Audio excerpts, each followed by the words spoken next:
Bueno, pues, ¿qué les parece si comenzamos? Lo que pasa está en que a veces cuando empiezan a leer a qué hora va a ser, dicen, no, va a ser a las 12 p.m. No quiere decir pasado-meridiano, sino puntualidad mexicana. Comenzar. Buenas tardes. Mi nombre es Guillermo Castañeda. Yo sé que después de esta declaración no me van a querer mucho. Soy originario de la Ciudad de México, Chilango.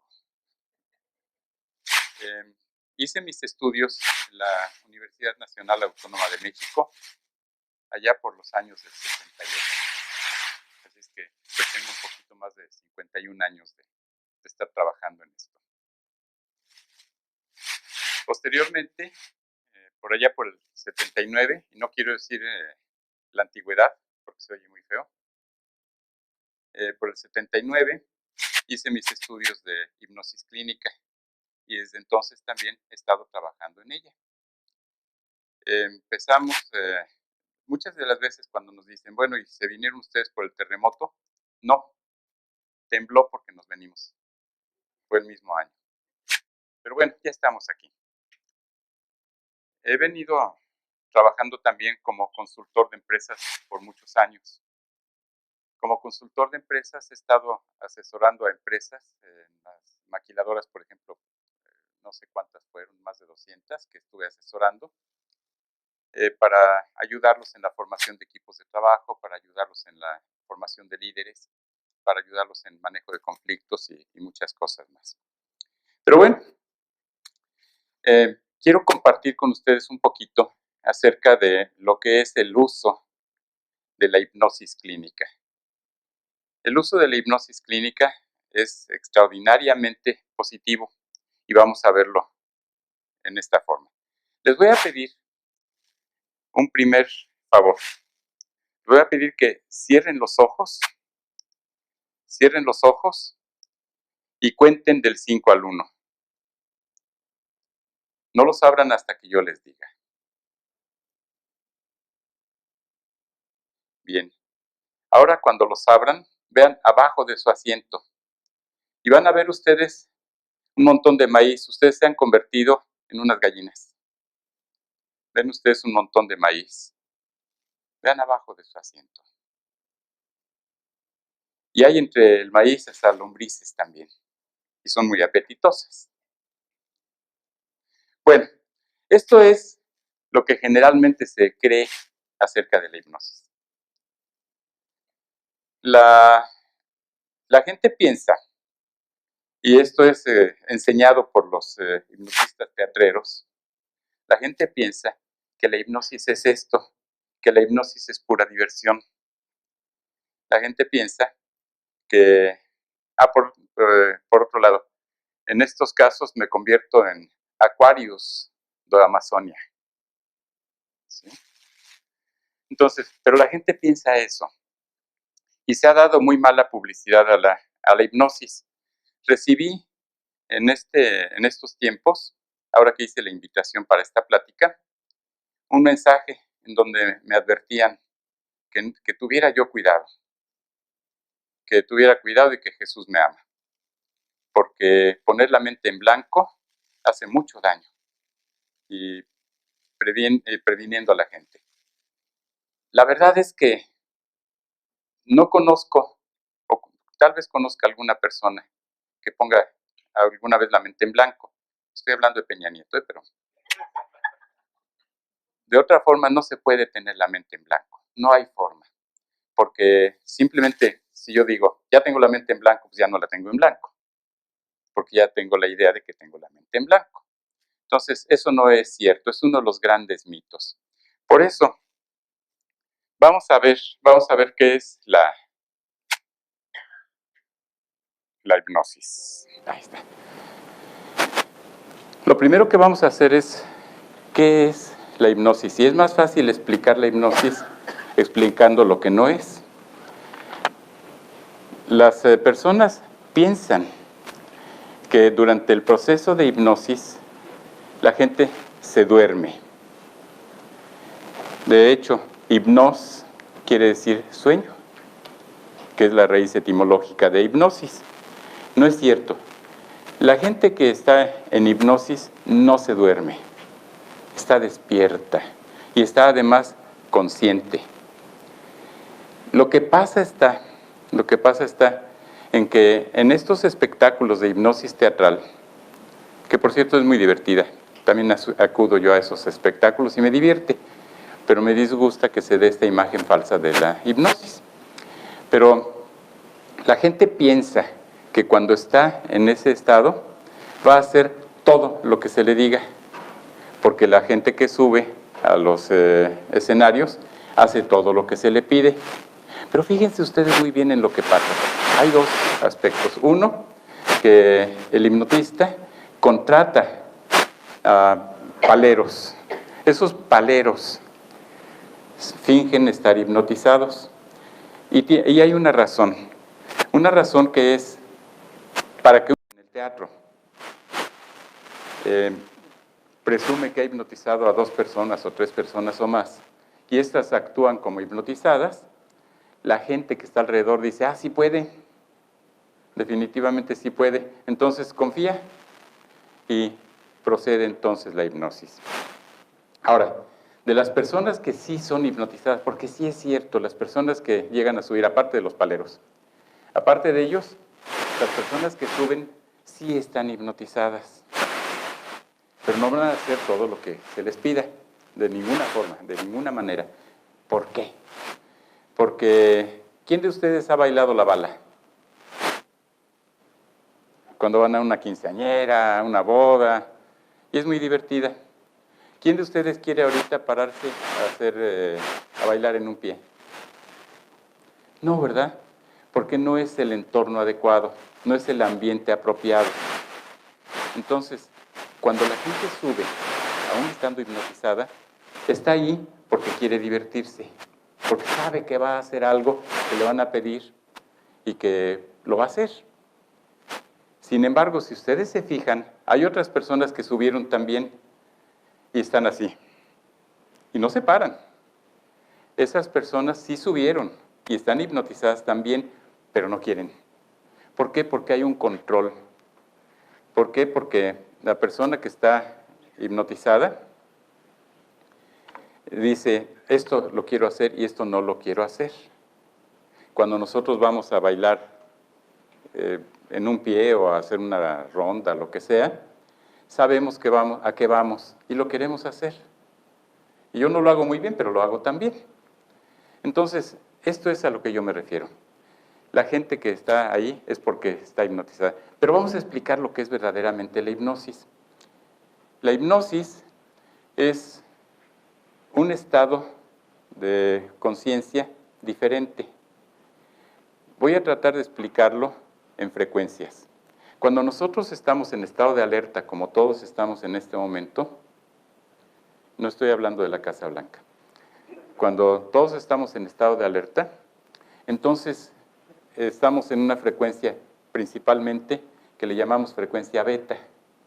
Nuestra frecuencia cerebral está oscilando entre 14 y 28 ciclos por segundo.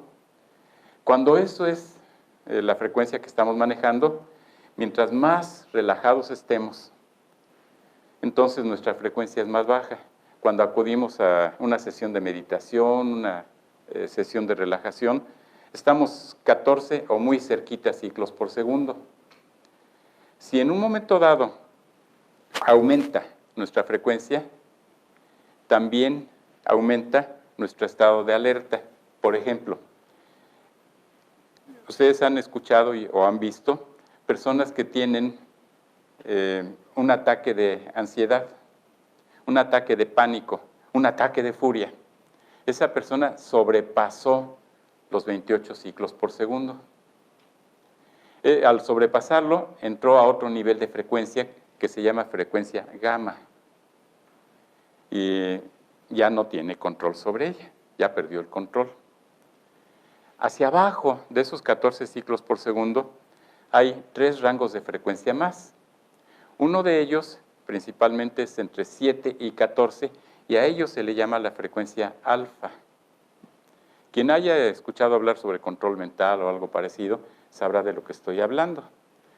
En la frecuencia alfa, nosotros nos vamos a encontrar con que la persona se encuentra en un estado de conciencia. Ese estado de conciencia quiere decir que está muy relajado, pero siempre consciente todavía, siempre consciente. Tiene una característica este nivel de frecuencia. Esa característica es que nuestra mente inconsciente se hace muy sensible y en cierta forma tenemos ya oportunidad de podernos comunicar con esa mente inconsciente. Es ahí donde funciona la hipnosis. Cuando nosotros llegamos a ese nivel de conciencia, a ese nivel entre 7 y 14 ciclos por segundo, entonces podemos ayudar a la persona. Fíjense lo que estoy diciendo, ¿eh? Podemos ayudar. No lo vamos a hacer nosotros. El hipnólogo no lo va a hacer. Lo va a hacer la persona ayudada por el hipnólogo. La persona tiene que poner de su parte. Evidentemente, ya puso de su parte la confianza que le tiene al hipnólogo para poder ser tratada. Ya lo tiene. Y eso es muy bueno. Pero no tiene el conocimiento de cómo hacerlo. Y es ahí donde participamos nosotros. Hacia abajo, nosotros tenemos otro nivel de frecuencia, que es el nivel de frecuencia teta, que es entre 3,5 y 7 ciclos por segundo. Entre ese rango de frecuencia, ya cuando la persona llega a él, está dormida. Está en un nivel de sueño ligero. Ese nivel de sueño ligero es cuando nosotros nos dormimos y ensoñamos. ¿Qué quiere decir ensoñar? Estamos soñando. Si ustedes se fijan en una persona que está en ese estado de frecuencia, lo vamos a ver, y de seguro lo han visto ustedes también, sus ojos se mueven de un lado para otro. Lo vemos y está con los ojos de un lado para otro.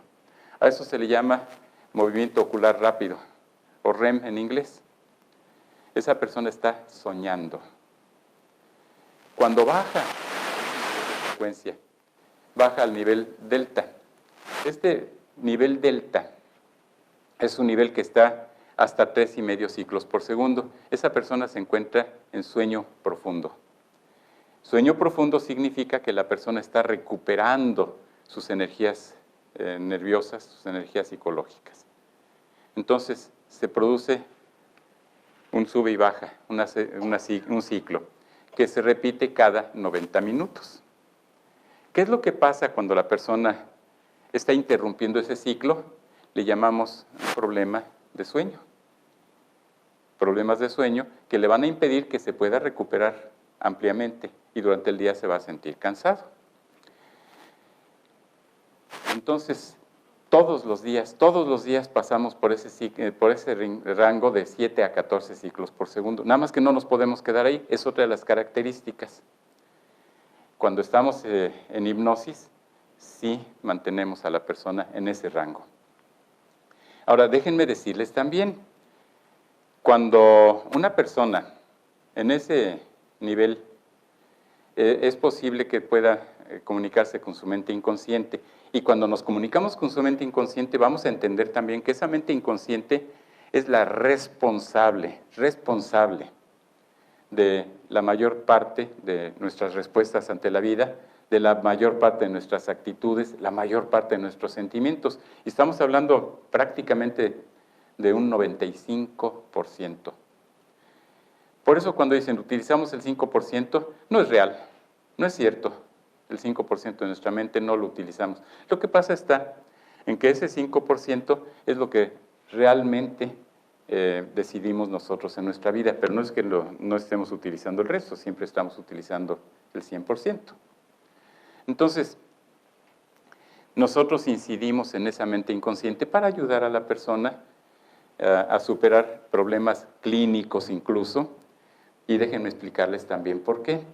Porque si nos ponemos a analizar el 95% de todas las enfermedades, de todas nuestras dolencias, es manejado por nuestra mente inconsciente. El 95%, lo cual es mucho, lo cual es muchísimo.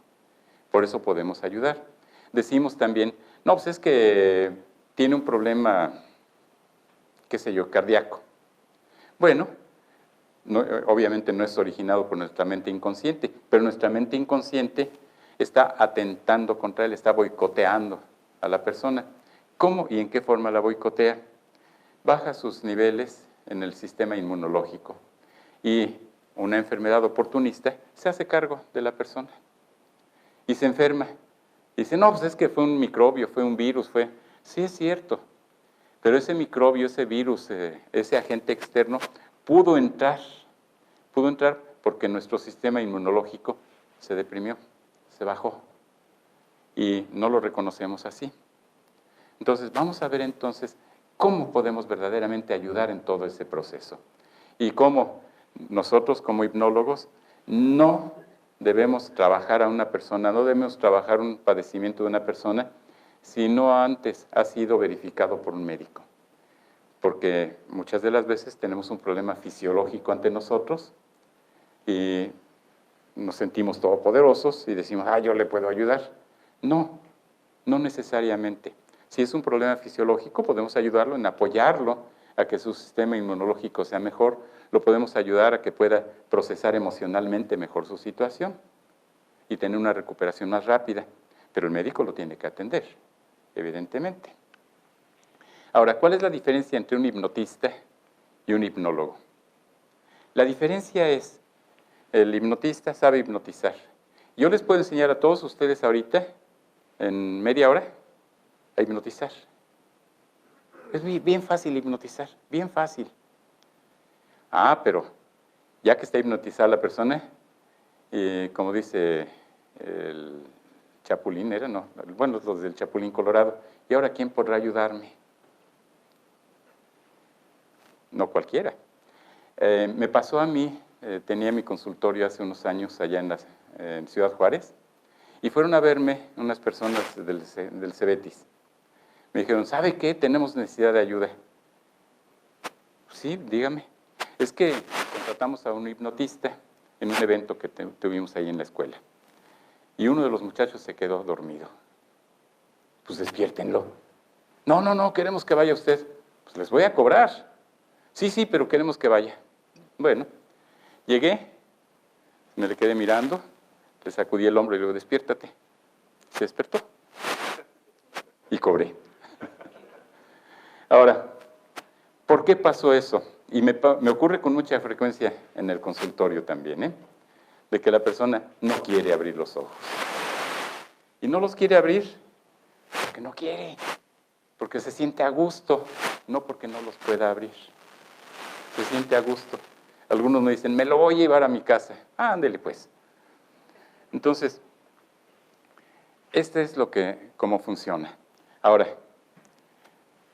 vamos a ver si esto funciona. Vamos a ver, Ya.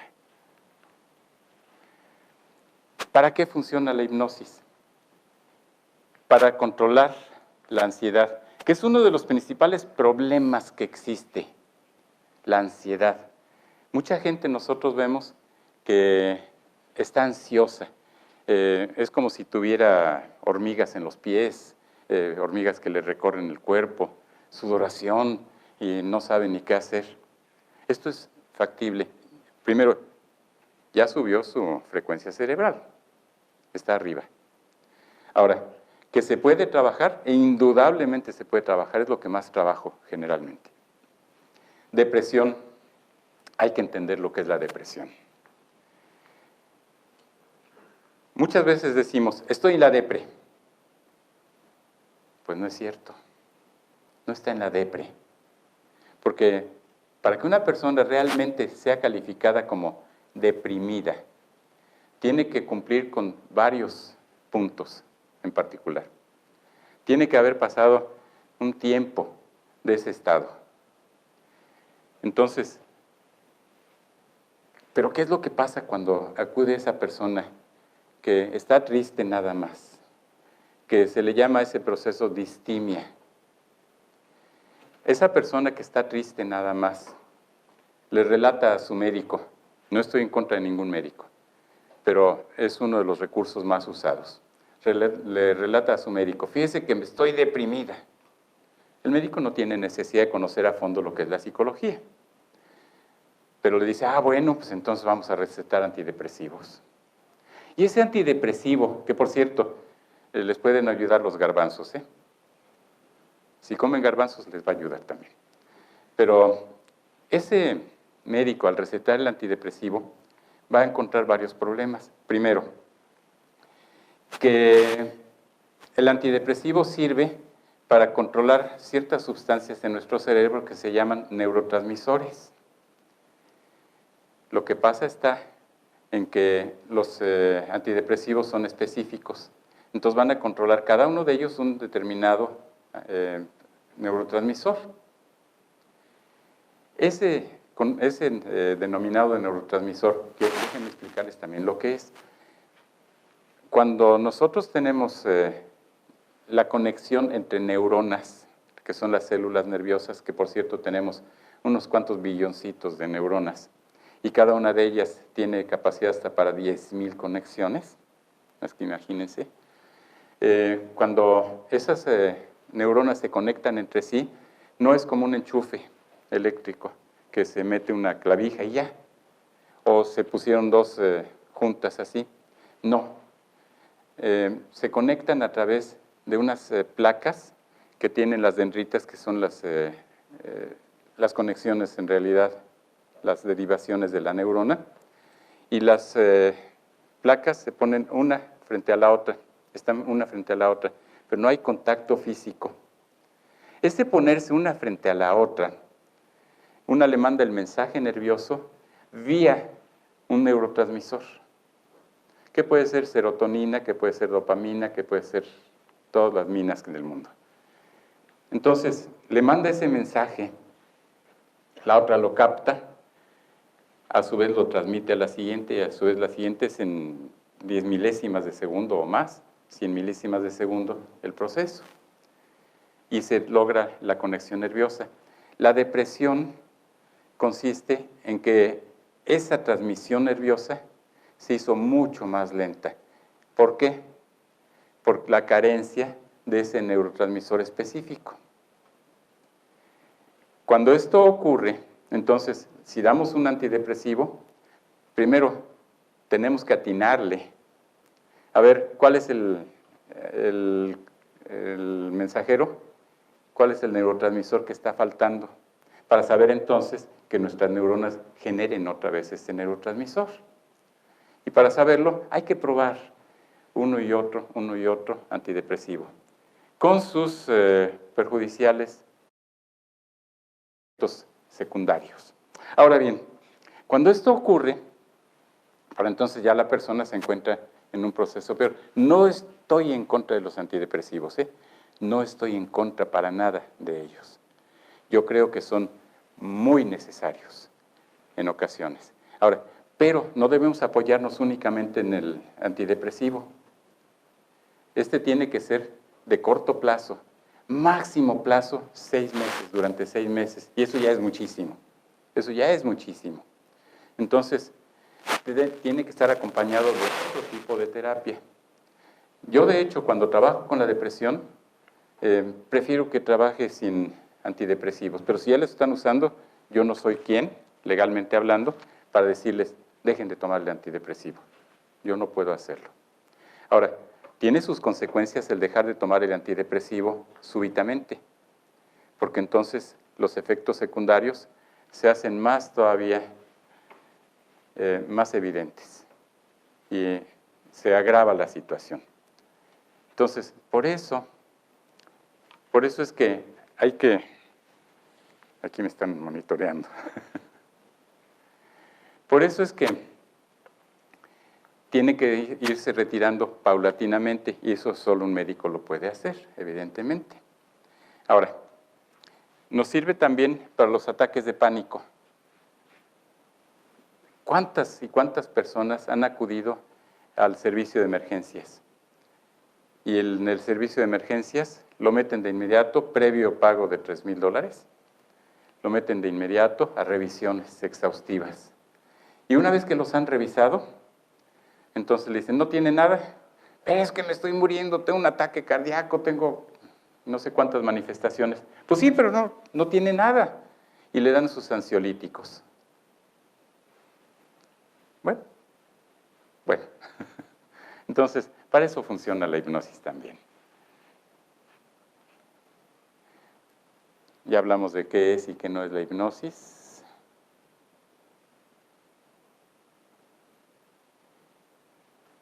Ahora, el estrés, que es la enfermedad que le llamamos nosotros la del 1+2, estrés.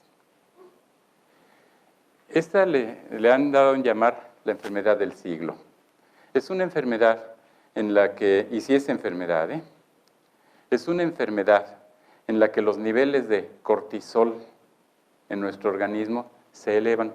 El cortisol que nosotros producimos en nuestro organismo es necesario, es productivo en cierta medida. Pero cuando este cortisol se aumenta, entonces estamos ante un serio problema, porque nuestro cuerpo se hace muy sensible a enfermedades oportunistas, muy sensible. Nuestro manejo de emociones se hace muy sensible a esas enfermedades oportunistas también. Entonces, lo que podemos hacer, y se puede manejar a través de meditación, de relajación, pero como se maneja mejor, al menos en mi experiencia, es a través de la hipnosis. Ahora, en esto, el duelo, la ruptura, la pérdida.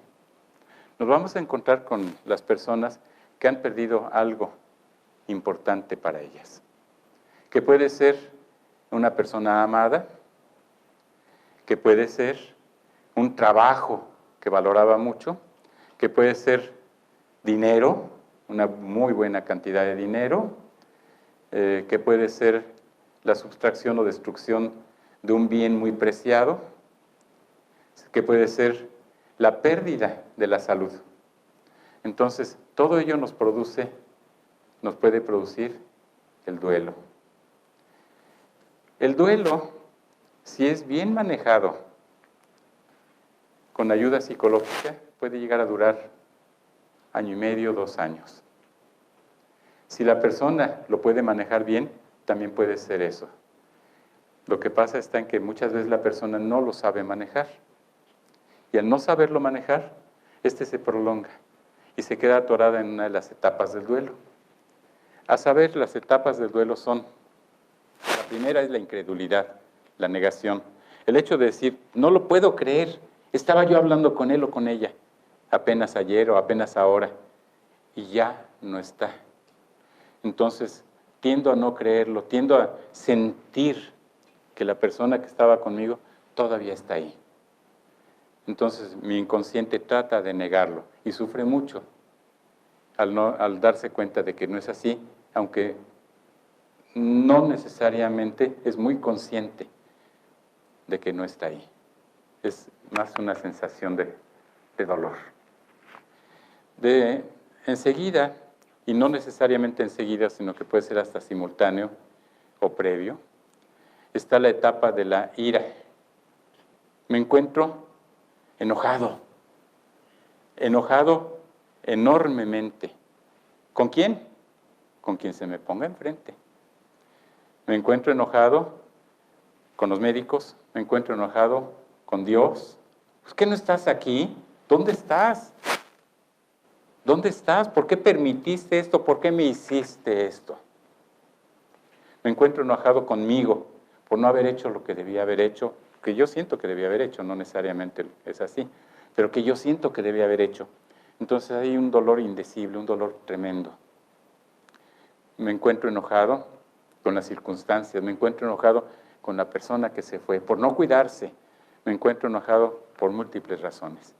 Esa etapa de la ira es parte de todo el proceso. Viene otra etapa, que es la etapa de la catarsis o descarga de emociones, donde la persona ahora sí muestra su dolor, ahora sí llora, ahora sí muestra su sufrimiento. Y déjenme decirles, cuando una persona que nosotros conozcamos que está en ese proceso, por favor, no la consuelen, no la consuelen. Al contrario, préstenle su hombro para que llore, para que pueda expresar su dolor, para que pueda sacar esa emoción.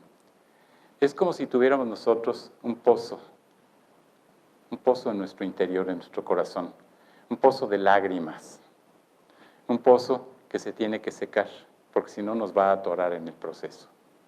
Entonces, tenemos que ayudar en esa forma a la persona. Después de esto viene la etapa de la aceptación, en donde, ok, ya entendí, pero el dolor sigue a flor de piel. Sí, pero ya entendí que, pues se fue, ya no está mi salud, ya no está la persona, ya no está mi objeto de amado, lo que sea, pero ya no está. Pero no me resigno todavía está a flor de piel ese dolor. Y la última fase es la de resignación, donde tal vez nunca se nos vaya el dolor, tal vez nunca, pero ya es completamente manejable, ya lo podemos soportar perfectamente. Por ejemplo, en mi caso particular, mi papá murió hace 20 y tantos años, 30, no sé, y sigue el dolor por su pérdida. Sí, sigue el dolor. Sin embargo, yo puedo seguir mi vida tranquilamente y puedo disfrutar de la vida perfectamente. Esa es la resignación, no es el olvido, es la resignación. Ahora, ese es el proceso normal, pero cuando nosotros hablamos, cuando nosotros manejamos la hipnosis para este proceso se acelera bastante, se acelera mucho. Yo tuve necesidad de atender a personas familiares de personas muertas en Ciudad Juárez a balazos. Y el proceso se redujo en mucho tiempo, a veces hasta 6 meses, a 4 meses, 5 meses. Y fue ya muy tolerable para las personas. Pudieron, su interior, su inconsciente pudo entender, pudo comprender lo que estaba pasando, pudo comprender lo que pasó y pudieron seguir su vida. Entonces, ahí es donde la hipnosis tiene un campo de aplicación muy importante. Los trastornos del sueño. ¿Qué es el trastorno del sueño? Trastornos de sueño son cuando no me puedo dormir. Todos decimos, pues tiene insomnio. Sí, es un trastorno del sueño. Pero también, si yo me despierto varias veces en la noche, es un trastorno del sueño también. Estamos hablando de que también es un trastorno del sueño, es un insomnio. Cuando yo, por ejemplo, no tan solo no puedo dormir, sino que no me puedo despertar, es un trastorno del sueño también. No logro despertarme. Entonces, es un trastorno que también se nos puede presentar y se nos presenta con bastante frecuencia, que puede ser derivado incluso de la depresión, pero es un trastorno que tengo que manejar también. Cuando tengo pesadillas, es un trastorno del sueño también, tengo un sueño que no es reparador. Entonces, es importante poderlo manejar en esa forma. Entonces, ¿cuántas veces, no durante el día, estamos durmiéndonos? Es un trastorno del sueño. Este trastorno del sueño puede tener, y de hecho debe tener, una serie de factores que lo están disparando, que lo están llevando a tener a esa persona ese problema. Hay que descubrirlo otra vez. No se trata nada más de que vas a dormir. No. No se trata de eso. Se trata de encontrar el origen y entonces, mediante la inducción hipnótica, manejar ese origen. Manejar no la consecuencia, sino el disparador. Luego tenemos, este me encanta. Se puede ayudar en mucho a las personas en el manejo de sus capacidades cognitivas, sus habilidades cognitivas. ¿A qué me refiero? A que la persona se puede ayudar a apurar, a aprender más. puede retener más. Se maneja también el aspecto de la capacidad de memoria. Se maneja el aspecto de la retención de datos. Se maneja el aspecto de la captación de la información. Y ahí la hipnosis ayuda muchísimo también, muchísimo. Ahora, esto ya no es hipnosis de lo que les voy a hablar, sino que nosotros también manejamos lo que es la neuroplasticidad. ¿Qué es la neuroplasticidad? Es la capacidad de nuestro cerebro para poder evolucionar, para poder revolucionar, para poder enfrentarse y adaptarse a las diversas circunstancias de la vida. La neuroplasticidad es una modificación continua de nuestro cerebro que a diario ocurre. Entonces, lo que nosotros hacemos es un cambio planificado. Nosotros trabajamos para que la persona aumente su capacidad de aprendizaje, pero planificadamente, que ese cambio sea planeado por nosotros para lograr la recuperación de la persona. La capacidad de memoria, en fin, ayudamos a que el cerebro mejore. Dicen que uno de los temores más grandes del ser humano es hablar en público. ¿Cuántas personas, si voy a emplear un término, neologismo le llamamos, un término que no existe, cuántas personas se paniquean cuando van a hablar en público? Se paran enfrente ¿y ahora?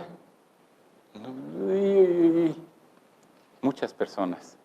¿Cuántas personas se alejan incluso de posiciones, de situaciones que podrían haber captado, que podrían haberse contratado, porque tengo que hablar en público? ¿Y por qué? Entonces tenemos que trabajar con eso en aumentar la seguridad de la persona. La hipnosis ayuda enormemente en esto, enormemente, en poder ayudar en esa autoestima, en poder ayudar en esa confianza en sí mismo, enormemente. La mejoría en deportes, ese no soy yo, es obvio. Pero la mejoría en la capacidad de deporte, situaciones en las que funciona muy bien la hipnosis. Ahora hay otra, cuando hablamos de histeria conversiva. Me gusta usar esas palabras y quiero hablar mejor en cristiano. La histeria conversiva, ¿qué es? Es un mecanismo de defensa en donde en forma inconsciente perdemos ciertas habilidades, perdemos ciertas capacidades y no sabemos por qué.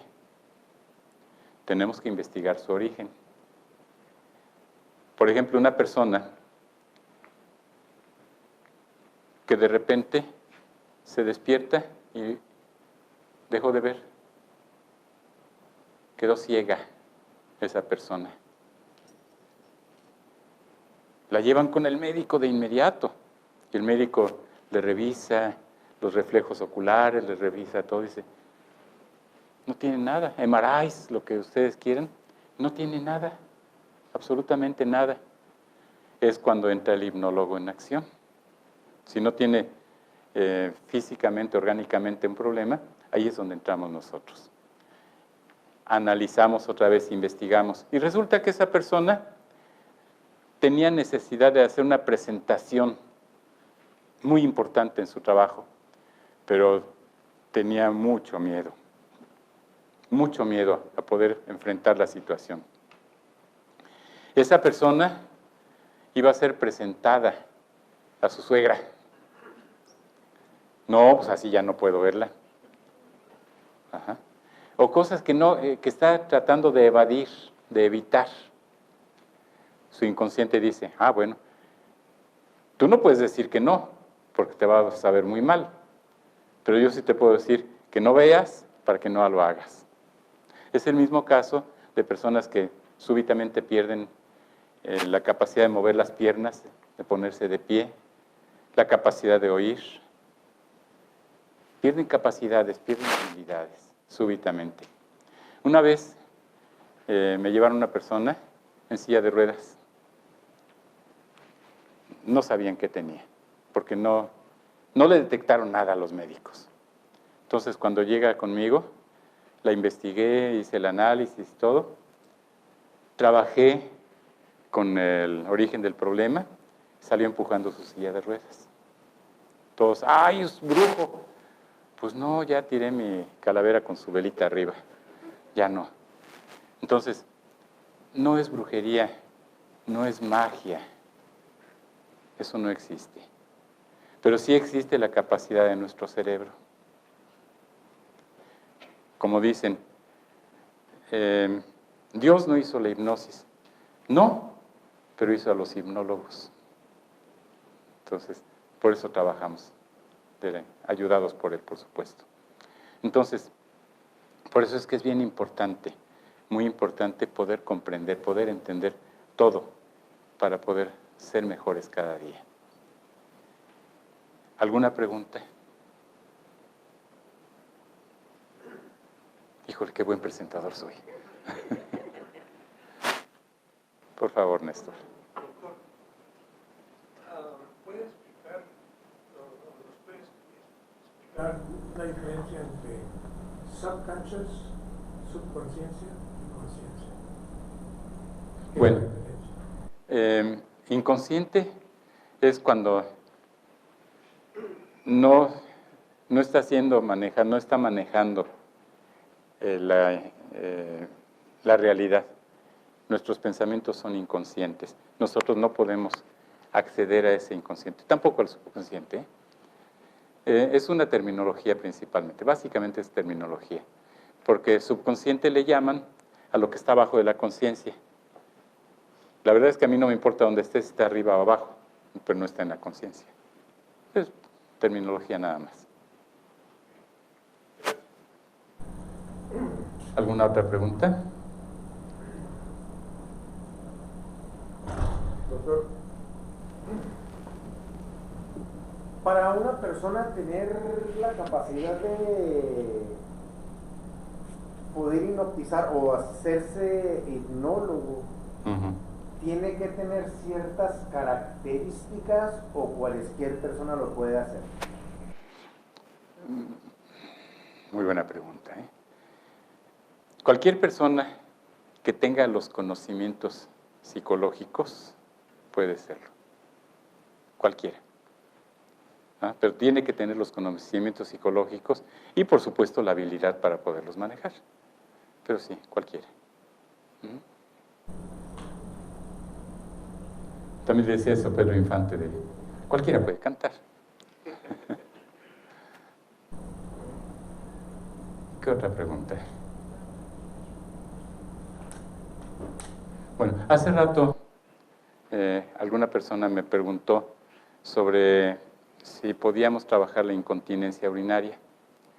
Sí, siempre y cuando no tenga un origen orgánico, siempre y cuando no tenga un origen fisiológico.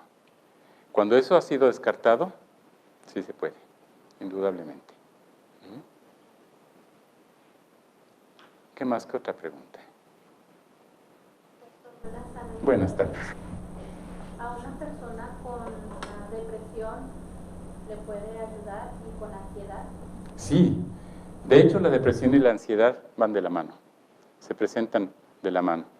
Cuando receta el médico un antidepresivo, tiene que recetar también un ansiolítico, porque el antidepresivo va a ayudar a la persona a recuperarse, pero va a surgir ansiedad, más ansiedad. Entonces ahora hay que recetarle ansiolítico. Y es un poquito un juego químico, porque el médico, porque debe ser un médico, preferentemente e idealmente tendría que ser un psiquiatra. El médico debe recetar la combinación y la va a ir probando. Pues esto no le quedó, esto tampoco le quedó. Y bueno sería que ese médico trabajara de la mano con un psicólogo o con un hipnólogo, que no se base únicamente en el medicamento. Bien, pues si no hay alguna pregunta más, les agradezco enormemente su participación, su asistencia. Y les doy el número de teléfono donde puedo ser contactado, que es el 915-209, y es muy sencillito, 209-1234. Está sencillo, ¿verdad? No se acuérdense el 209. 209-1234. Y vamos a proceder a una rifa que les tenemos